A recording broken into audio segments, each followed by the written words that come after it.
Parlour वाली लाल की किस्त नंबर 4। जैसे ही नसरीन ने फोन पर हेलो कहा तो दूसरी तरफ से एक नफीस जनाना आवाज में जवाब आया, वो आपकी कॉल आई थी, मैं जरा मसरूफ थी, बताएं आप कौन हैं और क्या काम है। नसरीन इस जनाना आवाज को सुनकर एकदम सकुत्ती में चली गई। इस लड़की ने बार बार हेलो हेलो कहा तो नसरीन अपने हवास में वापस आई। नसरीन ने अपना नाम बताया और बहाना बनाते हुए पूछा कि मैं इंश्योरेंस कंपनी से कॉल कर रही थी, आपका नंबर हमारी लिस्ट में मौजूद था, इसलिए आपको कॉल की। शायद आपके घर के किसी मर्द ने आपकी इंश्योरेंस करवाई हो, इस हवाले से आपके कुछ कवायद चाहिए थे।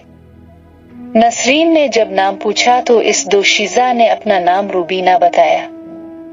नसरीन के दिमाग इसमें इस वक्त काफी बातें घूम रही थीं। नसरीन ने जल्दी से पूछा कि आपका पूरा नाम क्या है, वालिद का नाम भी बताएं। रूबीना ने नसरीन के पूछने पर बताया कि मैं शादीशुदा हूँ और मेरा पूरा नाम रूबीना रफीक है। पूरा नाम सुनने की देर थी कि नसरीन पर जैसे कोई पहाड़ टूट पड़ा। नसरीन के हाथ से फोन गिर गया। नसरीन अपने हवास खो बैठी और धड़ाम से जमीन पर गिर गई। रूबीना कितनी देर हेलो हेलो करती रही और बाद अज़ां फोन काट दिया। नसरीन के जमीन पर गिरने की आवाज खालिदा के कान में पड़ी और वो जल्दी से नसरीन के कमरे में आई। इसने नसरीन का सर अपनी गोद में रखा और उसका मुंह थपथपाने लगी, लेकिन नसरीन एकदम बेजान सी हो गई और उसकी आंखों से आंसू जारी हो गए। आज नसरीन ने अपने दिल के तमाम दर्द और फिक्र से तमाम तर ताल्लुकात खालिदा को बता दिए और उसके गिले लगकर फूट फूट कर रोने लगी। खालिदा ने नसरीन को तसल्ली दी और दिल ही दिल में सोचने लगी कि हम दोनों बहनें इतनी बदनसीब क्यों हैं। सारा दिन इसी तरह दुख और तकलीफ में गुजर गया और ना जाने कब रात हो गई। अगले दिन सुबह उठते साथ नसरीन ने दोबारा फीका की बेगम के नंबर पर कॉल की और गुजरी दिन के लिए मुइज़रत की। नसरीन ने फीका की बेगम को अपने ताल्लुकात के बारे में बताया। रूबीना ने ये बात मानने से सरासर इनकार कर दिया। इसने बताया कि हमारा घराना मुकम्मल इस्लामी है और हमारे घर के मर्द बहुत गैरत वाले हैं। हम औरतों को घर से बाहर निकलने की इजाजत नहीं और हम हर वक्त मुकम्मल पर्दे में रहती है। मेरा चारा आज तक मेरे ससुर ने भी नहीं देखा और मेरा खावंद बहुत ही नमाजी परहेजगार है। इसने कभी किसी दूसरी औरत की तरफ आंख उठाकर नहीं देखा। नसरीन ने रूबीना को कहा कि एक बार मेरे कहने पर अपने खावंद पर नजर रखो, तुम्हें मेरी बातों में हकीकत नजर आ जाएगी। लेकिन रूबीना को फीके पर मुकम्मल यकीन था। रूबीना ने नसरीन को बुरा भला कहकर कॉल बंद कर दी। नसरीन सोच में पड़ गई कि एक मर्द अपनी हुस पूरी करने के लिए किस हद तक गिर सकता है। वो इंसान जो बाहर किसी हैवान से कम नहीं, अपने घर में इस जैसा पारसा कोई नहीं। खैर, नसरीन ने इस बात को मुकम्मल गुप्त रखा। औरत के दिल में ऐसी कोई बात सुनकर शक न आए, ये नामुमकिन है।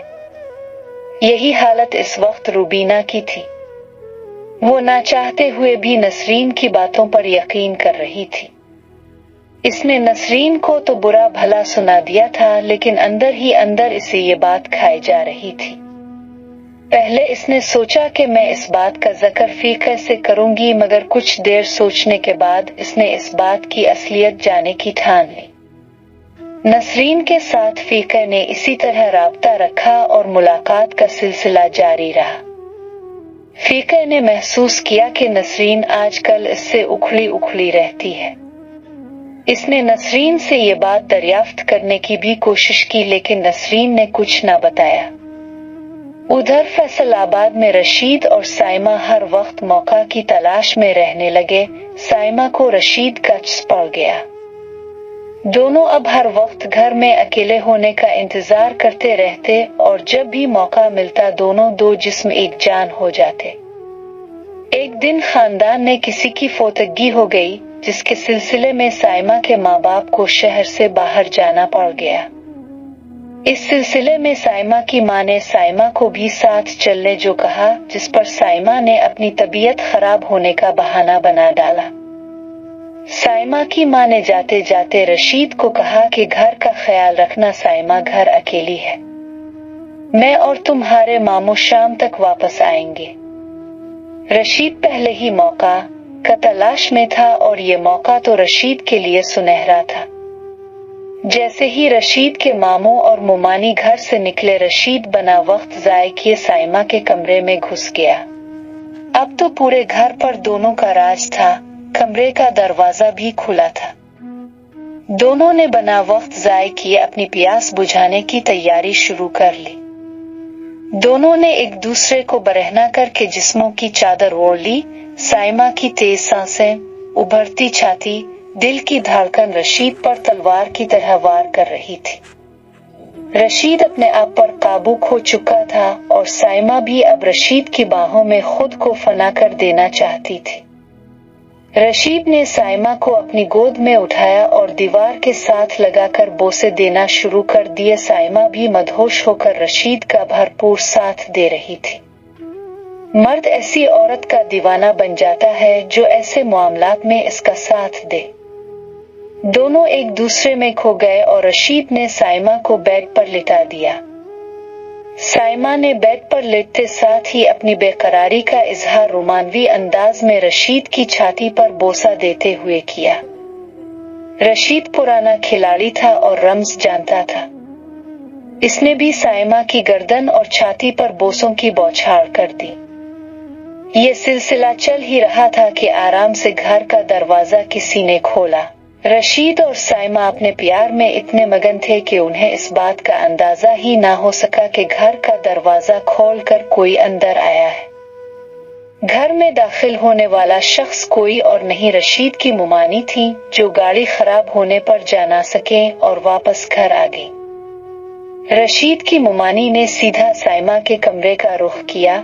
जैसे ही रशीद की मुमानी कमरे के दरवाजे पर पहुंची तो साइमा और रशीद को इस हालत में देखकर उनके तो जिस्म से जैसे रूह परवाज कर गई।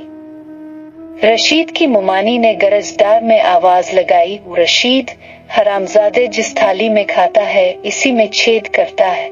ये आवाज सुनने की देर थी कि रशीद के तनाव में आए जज्बात एकदम से ढीले पड़ गए और साइमा एकदम सहम गई। रशीद की मुमानी की आवाज सुनकर उसके मामू भी जल्दी कमरे में आ गए। अपनी बेटी और रशीद को इस हालत में देखकर वो सकुत्ती में चले गए। उन्होंने अपना मुंह फेर लिया। साइमा की मां जल्दी से आगे बढ़ी और साइमा को बालों से पकड़कर बेड से नीचे फेंका और मुंह पर थप्पड़ रसीद करने शुरू कर दिए। रशीद ने जल्दी जल्दी अपने कपड़े पहने और बाहर निकलने की कोशिश करने लगा, लेकिन सामने ही इसके मामू खड़े थे। रशीद कोई बात करता इस पहले ही उसके मुंह पर एक जोरदार चमट पड़ा। रशीद के मामू ने रशीद को खूब फेंटी लगाई और मार मार रशीद का मुंह सर फाड़ दिया। साइमा की मां ने इस कपड़े पहनाए और सारा मामला दरियाफ्त किया। साइमा चूंकि एक होशियार लड़की थी, इसने इस तमाम मामले से लाताल्लुकी का इजहार कर दिया और कहा कि रशीद मेरे साथ जबरदस्ती कर रहा था। पहले भी 2-3 बार रशीद ने मेरे साथ ज्यादती की है और जब मैंने आपको बताना चाहा तो रशीद ने मुझे कत्ल की धमकियां देना शुरू कर दी। मैं डर गई और किसी को कुछ ना बताया। साइमा ने फौरी तौर पर मगरमच्छ के आंसू बहाना शुरू कर दिए और अपनी मां से कहा कि मुझे इस दरिंदे से बचा लो, इसने मुझे कहीं का नहीं छोड़ा। साइमा की बात सुनकर उसकी मां सीधा बाहर गई और जाकर अपने खावंद को सारी बात बता दी। रशीद के मामू इंतहाई गुस्से के आलम में थे। उन्होंने सीधा थाने का रुख किया और रशीद के खिलाफ पर्चा दर्ज करवा दिया। पुलिस रशीद को उठाकर ले गई। साइमा के मेडिकल टेस्ट में भी ये बात साबित हो गई कि रशीद के साथ उसके जिनसी ताल्लुकात थे। रशीद को इस केस में जेल जाना पड़ा। रशीद की मुमानी ने खालिदा को फोन करके सारी बात बता दी और ये भी बता दिया कि इसके खावंद को जेल हो गई है। खालदा जो पहले दुखों की मारी थी और अपने नसीबों को कोसती रहती थी, इस पर एक और पहाड़ टूट गया। वो दुआ करने लगी कि ऐसी जुलालत भरी जिंदगी से अच्छा इससे मौत आ जाए। नसरीन बात कहर बनकर नाजिल हुई। इसकी आंखों से बेइख्तियार आंसू जारी हो गए। वो चुप करके अपने कमरे में आई और दीवार की तरफ मुंह करके लेट गई। फीका 2 घंटे बाद नीचे आया। इसने देखा कि नसरीन सो रही है तो वो भी सो गया, लेकिन वो नहीं जानता था कि इसका ये खेल अब ज्यादा देर चलने वाला नहीं। इसकी बेगम इसका ये राज जान चुकी है। रूबीना ने सुबह फीके के जाने के बाद नसरीन को कॉल की। नसरीन परेशान हो गई कि इसे रूबीना की कॉल क्यों आ रही है। इसने हिम्मत करके कॉल उठाई तो रूबीना ने बाद अस्सलाम नसरीन से मुआफी मांगी और बताया कि तुम जो कुछ कह रही थी बिल्कुल ठीक था। रात को फीके ने तुम्हें कॉल भी की थी शायद। नसरीन ने बताया कि हाँ, वो बता रहा था कि मैं मसरूफ था। रूबीना ने बताया वो रोजाना मेरे सोने का इंतजार करता है और जब इसे यकीन आ जाए कि मैं सो चुकी हूँ तो वो तुम्हारे साथ छत पर जाकर बात करता है। रूबीना ने नसरीन को कहा कि मेहरबानी करके मेरी जिंदगी से चली जाओ, मेरा हंसता बसता घर ना उजाड़ो, मैं माँ बनने वाली हूँ। नसरीन ने जब सुना कि रूबीना माँ बनने वाली है तो इसे खत से और फीके से नफरत होने लगी। इसने रूबीना को यकीन दहानी करवाई कि मैं पूरी कोशिश करूंगी कि फीके से अपनी जान छुड़वा लूं। मैं भी किसी ऐसे झूठे इंसान के साथ नहीं रहना चाहती, लेकिन ये एकदम नहीं हो सकता। नसरीन ने फीके को कॉल की और इसे कहा कि मैं अब इस रिश्ते को मजीद नहीं निभा सकती। तुम मेहरबानी फरमाओ और मुझे मुआफी दे दो। मैं इस घुटन में नहीं जी सकती। फीके ने नसरीन को कहा कि ये तो नामुमकिन है, मैं तुम्हें उस तरह नहीं छोड़ सकता, तुम्हें इसकी कीमत अदा करनी होगी। नसरीन ने इस्तफसार किया कि कौन सी कीमत अदा करनी होगी। फीके ने शैतानी हंसी हंसती हुए कहा कि कुछ ज्यादा नहीं चाहिए, बस तुम्हें 7 दिन के लिए दिन रात मेरे साथ रहना होगा। होटल में एक रूम बुक करवाऊंगा और ना तुम कमरे से बाहर जाओगी ना मैं तुम्हें जिनसी तौर पर निचोड़ना चाहता हूँ, मैं तुम्हें नोचना चाहता हूँ, तुम्हारे साथ इस तरह अपनी जिनसी ख्वाहिशात पूरी करना चाहता हूँ कि आज तक कभी किसी ने ऐसा ना किया होगा। फीका जब ये बातें कर रहा था तो नसरीन पर अजीब किस्म का खौफ तारी हो रहा था। इसका जिस्म कपकपा रहा था। इसके मुंह से कोई लफ्ज नहीं निकल पा रहा था। इसने बामुश्किल जवाब दिया कि मैं सोच कर बताऊंगी और फोन रख दिया। इस नावल का अगला पार्ट सुनने के लिए मेरे चैनल स्टोरी 7 सेंटर को सब्सक्राइब कर लें ताकि मैं जब भी इस नावल की अगली किस्त अपलोड करूं तो इसका नोटिफिकेशन सबसे पहले आपको मिले। नावल पसंद करने का बेहद शुक्रिया। मिलते हैं फिर एक नई किस्त के साथ। तब तक के लिए निम्रा अब्बासी को दे इजाजत। खुदा हाफिज।